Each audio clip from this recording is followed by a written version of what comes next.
Y NTN 24 está con los protagonistas de la noticia. A esta hora establecemos contacto directo en Caracas, Venezuela, con María Mercedes Aranguren, diputada opositora de la Asamblea Nacional. Gracias por estar con nosotros. Bienvenida para toda Latinoamérica, los Estados Unidos y el Caribe. Hola, ¿cómo están? Buenas noches a todos.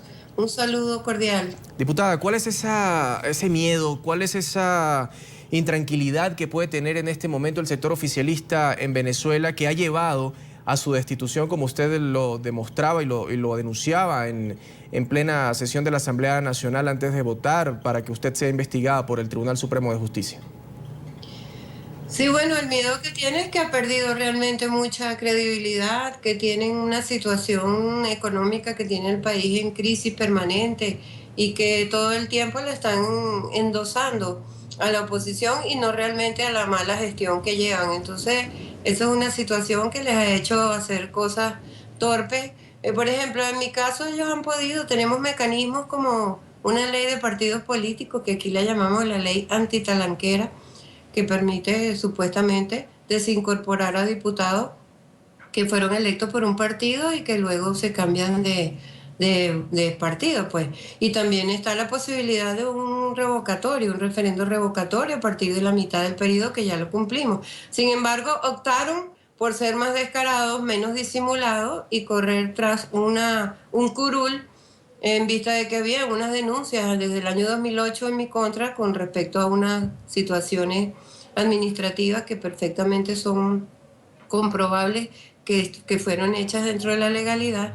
Y bueno, nada, se fueron por este camino que significó violar una cantidad de procedimientos y por supuesto no contar yo como persona con el debido proceso a la defensa, aunque han guardado la forma y han tratado de aparentar algunas situaciones, como la audiencia preliminar que se hizo ante la fiscal y la presidenta del Tribunal Supremo de Justicia, y como otras situaciones, se nos han violado o se me ha violado algunas de las partes más importantes. Sí, como por supuesto el término de la distancia, algunas notificaciones fuera de tiempo, no aceptar diferimientos en el tema de la audiencia y así algunas otras. Diputada, en este sentido, ¿está garantizado el diputado 99? Porque bien usted mencionaba que su suplente ni es revolucionario ni practica. Entonces, ¿por qué sí sería el diputado 99?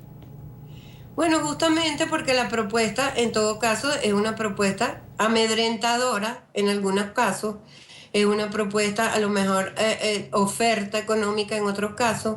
En otros casos simplemente te negocian, como fue en mi caso, del hecho de que, mira, te dejamos tranquilo tu expediente, independientemente de que ellos ya lo estaban revisando y que saben, la Contraloría ha hecho informe y determina que no hay daño al patrimonio, entonces te ofertan que tu expediente va a estar en reposo mientras tú converses y trates de negociar con ellos las solicitudes que le hagan. Entonces, por eso presumo que mi diputado suplente todo lo indica, debido a que está desaparecido exactamente desde el momento en que yo empecé a denunciar que había una campaña en mi contra, justamente para poder incorporar a mi suplente y decir que él dijera en público. Desde ese momento está desaparecido.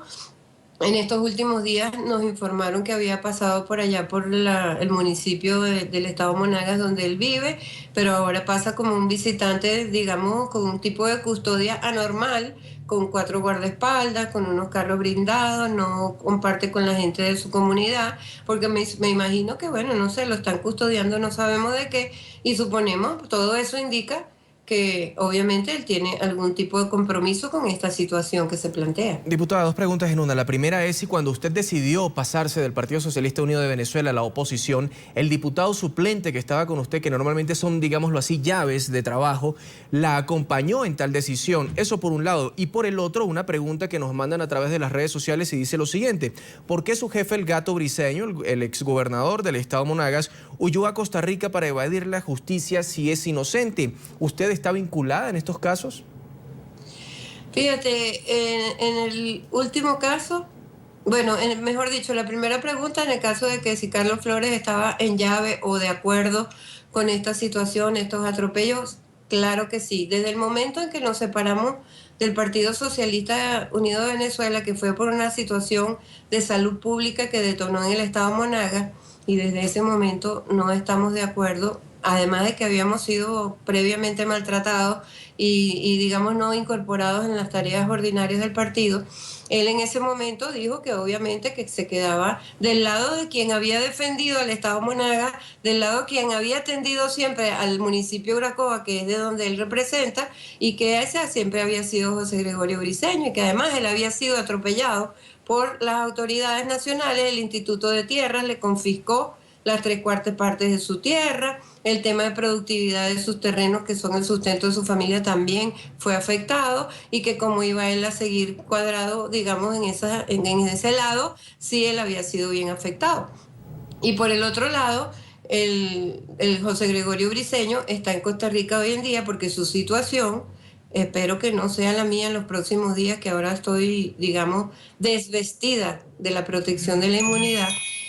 Su situación era una situación de vida o muerte. Él fue objeto de un atentado en Maturín, en la entrada del gimnasio que él frecuentaba, en un día cualquiera, justamente después del derrame petrolero al que me refiero, que hizo el daño allá y por el cual nosotros nos separamos. En el caso del Gato Briceño, él fue expulsado, pero en todo caso ya había asumido una posición.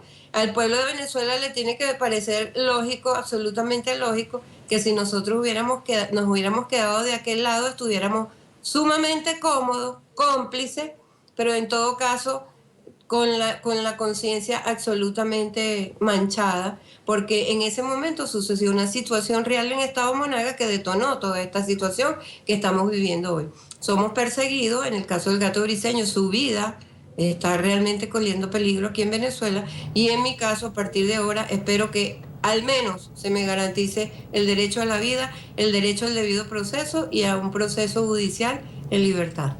Estaremos muy atentos y le agradecemos a María Mercedes Aranguren, diputada opositora de la Asamblea Nacional Venezolana, por habernos atendido en el informativo de NTN 24 a propósito de este desafuero que hoy es noticia en Venezuela. Muy amable. Hasta luego, un abrazo, saludos.